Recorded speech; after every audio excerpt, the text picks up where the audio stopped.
Esta es la capilla que fue construida por la familia Medina Picasso.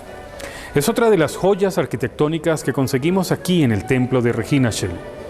Tiene sendos retablos a los lados y, por supuesto, un retablo mayor también, que nos muestran parte de lo que era la creencia, la fe religiosa de esa época de la Nueva España.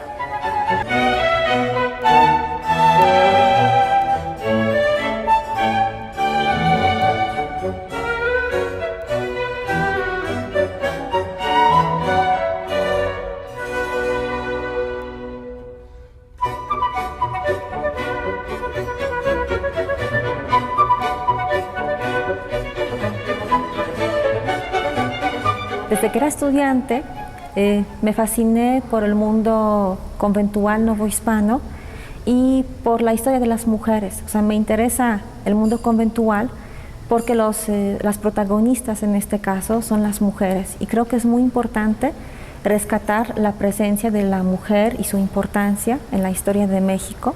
Las raíces de lo que es el día de hoy México pues están en la época colonial, también en la época prehispánica, pero en mi caso lo que me interesa más es esta fusión entre lo prehispánico y lo colonial que encontramos a lo largo de los siglos XVI, XVII y XVIII. Es la primera orden que se va a fundar aquí.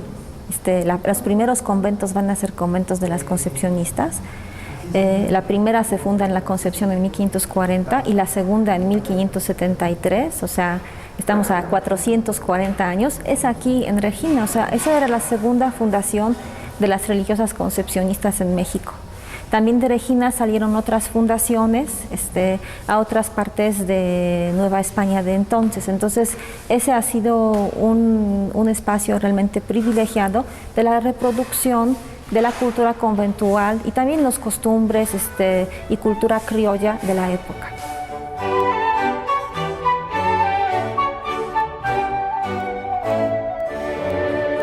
¿Cómo hacer un catálogo? ¿En qué consiste? Y obviamente a lo que nos enfrentamos al hacer un catálogo. Evaluar es muy difícil porque la evaluación requiere la utilización de tus dos hemisferios cerebrales. En un lado tienes que hacer cálculos, estadísticas, matemáticas, y por el otro lado tienes que apreciar la estética, la plástica, la historia, la dinámica, el movimiento, ¿no?, que te da la obra de arte. Juntar ambos elementos y con eso dar un dictamen, una emisión de un precio que incluye ambas cosas, el precio de mercado y la importancia estética, pictórica de la obra. Entre las grandes sorpresas es encontrar firmas de gente que no sabíamos que tenía una firma, investigar y darnos cuenta que hay registros de estos pintores trabajando en Regina, y bueno, eso añade a la historia, a la cultura, una nueva luz, ¿no?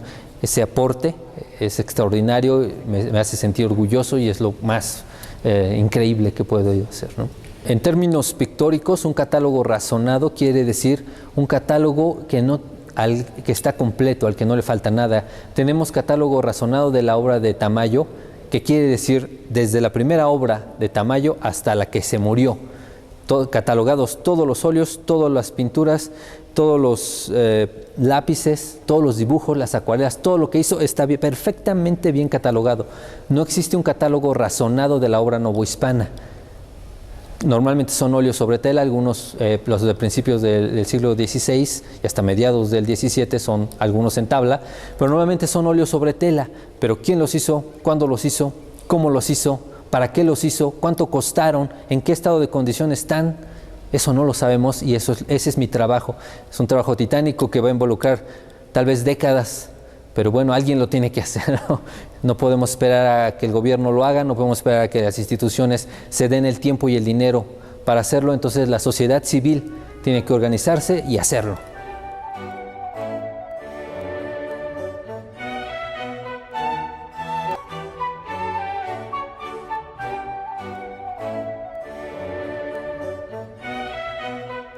El colectivo siempre ha buscado tratar de acercar a la gente al patrimonio cultural.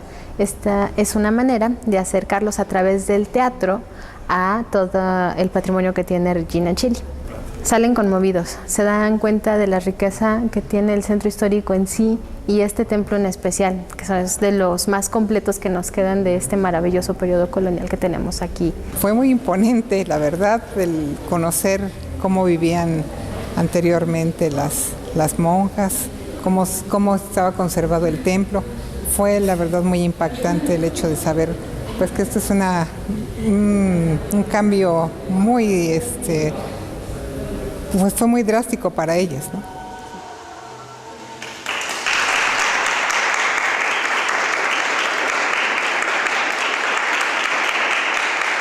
Me pareció muy interesante, la verdad no es una simple puesta en escena como normalmente la hacen en muchos lados. El recorrido que se da por la iglesia de Regina Coeli es impresionante, se conoce la vida de las monjas y eso es, digno de admirarse por parte de ellas, su gran labor que hicieron aquí en la parroquia y su pues la humildad que tuvieron con Cristo, con Dios y pues muy interesante todo. La primera base que yo por supuesto tengo es la investigación que me dieron los chicos de Historias por México, ¿no? Entonces a partir de eso yo contextualizar tanto el siglo, cómo se vivía, etcétera. Mucho de mi referente tuvo que ver con Juan Ruiz de Alarcón, porque estamos hablando justamente de un personaje que hubiese vivido en esa época y aquí. Buscar los elementos, no solamente de la entrega y la pasión que puede tener en esta o en otra época hacia la vida religiosa, sino también buscar cuál es su contexto, ¿no? Cómo vivían las mujeres en aquella época, entonces cómo se puede relacionar. Entonces el contexto de esta mujer es una mujer muy bien posicionada dentro de su época. Me encantó, había escuchado algo de este tipo de eventos, pero nunca los había vivido. Me pareció que el llevarnos en la historia de cómo era la vida en aquel entonces, de hace 300 años, pues nos hizo un recorrido así mental de una época que ni teníamos idea, o yo no tenía idea de que así fuera.